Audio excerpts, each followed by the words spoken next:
Un nome che risuona nei secoli. Giacomo Casanova. Amante, avventuriero, diplomatico, scrittore, spia. Una vita vissuta come un romanzo. Più di 40 opere scritte, ma un solo capolavoro creò la sua fama. Storia della mia vita. Pubblicato postumo nel 1822. Un racconto avvincente della sua ascesa e discesa, un ritratto vivido del suo tempo, un'esplorazione audace della condizione umana. Per alcuni lettori, lo studio dell'opera e della vita di Casanova è diventato una passione. Questi sono i Casanovisti, studiosi che hanno approfondito la vita e gli scritti di Casanova alla ricerca del vero Casanova. In questo documentario incontreremo 3 casanovisti eminenti.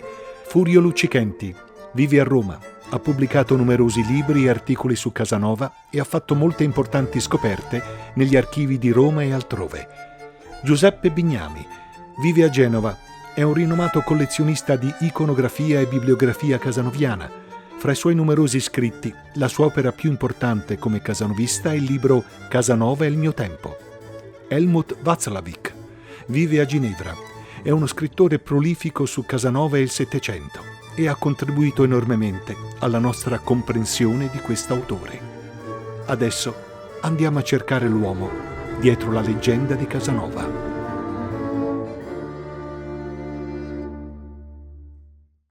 Io ho incontrato Casanova molto tardi, nel 1966, perché un mio amico, sapendomi molto appassionato di Settecento, sempre stato, mi regalò le memorie di Casanova che io non conoscevo. Il primo incontro con Casanova avvenne nel 1974, quando mi trovai in libreria senza averlo nemmeno cercato, l'inusualissimo libro per me nella mia mentalità d'allora, scritto da Gervaso, Vita di Casanova. Io conoscevo il personaggio assai poco, mi sono comperato con ghiotta curiosità il libro e l'ho letto felice.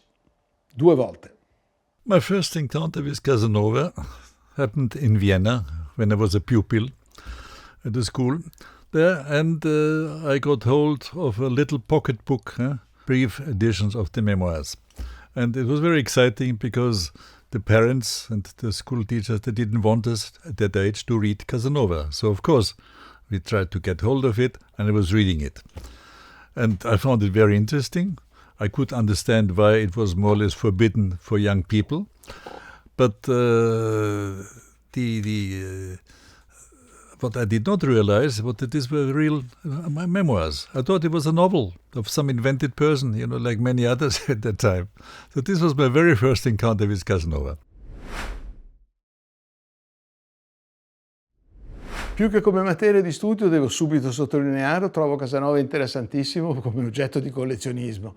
Io sono nato collezionista da quando ero piccolo così in questa stessa casa. Mettevo 4 libri assieme e volevo che fossero 5.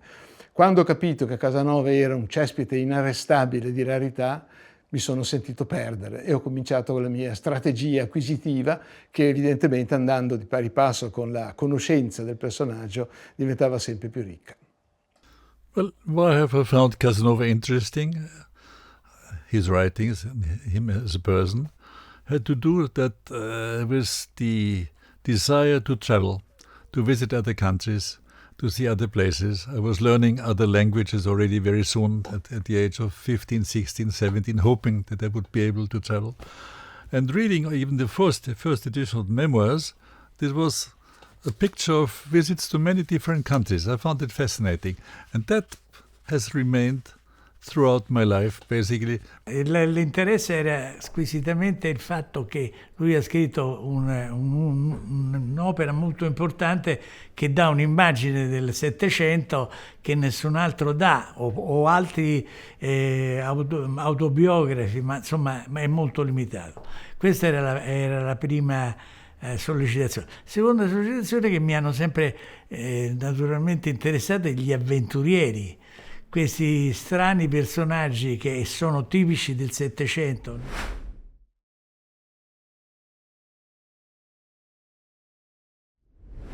Naturalmente ogni casanovista ha un'immagine di questo personaggio, ma ha scritto innanzitutto letterariamente è tagliabile in 2.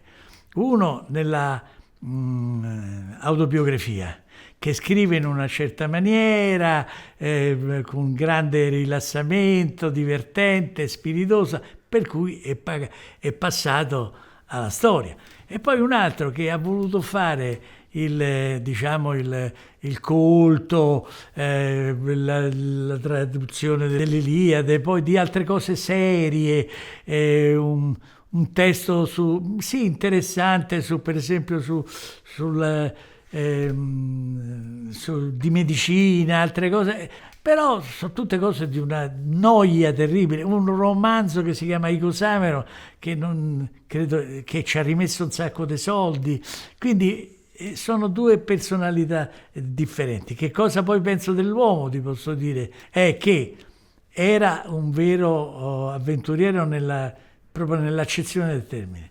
Credeva di passare alla storia come scrittore, ma c'è passato su una cosa che lui non avrebbe mai immaginato che fosse invece la cosa importante, che erano le memorie. How has my perception of Casanova changed over the years, from the beginning of my studies until now? When I started to do some research, private research on Casanova, after having read the memoirs with all the different thousands of commentaries, and I was mainly interested in his contacts with different persons. He mentioned some 3,000 people of all kind of walks of life he had met in his life. He mentioned them in the memoirs or in some of private correspondence and other writings. It was, for me, an absolutely detailed lexicographical description of life in the 18th century in a certain class of people, but including rich people, poor people, mainly actors and people who were living in the entertainment industry and others. And so I took many of the things he said, and which were commented by people as granted. Then I found out that there were basically two schools of people who worked on Casanova's life and memoirs. One was the school, which you could say, who believed in everything he wrote, the enthusiasts, which included Childs. Then you have the school of the people who were very skeptical about that. This had started with studies in the 19th century, because the first big studies in the 19th century had to do with his escape from the prisons in Venice. And of course you had several people who said that's absolutely not possible. And then I came up with a theory about how Casanova wrote his memoirs and what was a historical origin, what was an addition, what was a change, what was a confusion, what was absolutely invented. And I came to the conclusion that he wanted to please the people to whom he presented the memoirs. Since there was, at the time when he wrote the memoirs, there was absolutely no, let's say, theory about how to do that. Autobiographies were something which did not follow certain principles. In the 18th century, many of the memoirs, the famous memoirs of those times, like the Confession of Rousseau, are full of mistakes, and sometimes voluntary mistakes, because Rousseau wanted them to have happened like this. So this was a much more individualistic approach to writing memoirs. Then I was discussing with Lawat and others that one of the interesting facts about the memoirs is what we call the oral style of the memoirs. That's why it's so easy to read them today. The first publications of the memoirs were not in writing. Casanova was used to talk about his adventures. He started to do this with his flight from the Piombi in Venice, from the prisons in Venice. And then he was invited many times, and he talked about his escape from the prisons in Venice. And it took about 2 hours every time. So he was what the Americans call dining out on a story. And of course, Casanova was a child of an actor's family. His mother and his father were both actors. And he believed very much in sort of presenting things like a stage scene. And so he was very used to increase the attention of the public, to put high points and low points in his descriptions, and to divide all its adventures or life stories in little scenes, like a theater piece. This is back in the time. And this was for me a fascinating thing. So the memoirs are a mixture of many different influences, but including very, very detailed private souvenirs. Sono riuscito a farmi un'idea di Casanova probabilmente assai simile a quella che Casanova avrebbe apprezzato di se stesso, cioè non un personaggio caricato per un verso o per l'altro, non un erotomane in assoluto, non un letterato in assoluto, non uno storico in assoluto, ma sempre un po' di tutte queste cose. Il Casanova narrato da lui stesso è un Casanova molto avventuroso, molto divertito e molto divertente, ma storicamente parlando probabilmente molte cose o alcune cose potrebbero essere riviste. Questa era la tentazione dell'ambiente culturale, letterario e critico dell'Ottocento, che condannava tutto di Casanova. Non è così che si deve fare. Noi oggi però non possiamo perdonargli tutto e quindi andiamo avanti regolarmente confrontando la sua vita, autobiografia molto interessante e molto veritiera, le prove stanno a testimoniarlo, con i documenti che ogni volta testimoniano che diceva la verità più o meno.